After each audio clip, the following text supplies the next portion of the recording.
Welcome to the slop farm. Enjoy the video. You start by confirming prerequisites.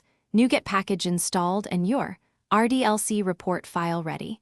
Add the report viewer control to your form, then wire a dataset or object list as the report data source. Once done, set local report. Report path to the RDLC and clear any existing data sources. Make sure to call refresh report after binding. This forces the control to render. This gets you from 0 to a displayed layout quickly, so you can focus on fields and parameters next. You now bind data and configure behavior.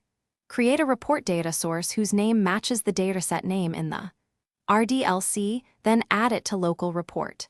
Data sources. If you need dynamic input, build report parameter objects and call set parameters. This controls filters and headings.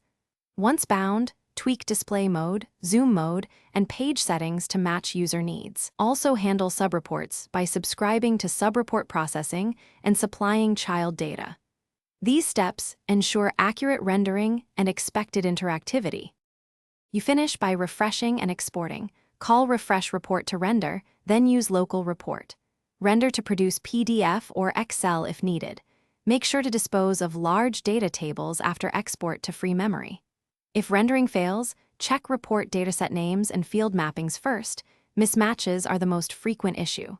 Also inspect inner exceptions for missing assemblies or permission problems. If a subreport shows empty, supply its data in subreport processing. This single check fixes many. Thanks for watching. Consider subscribing if we helped you today.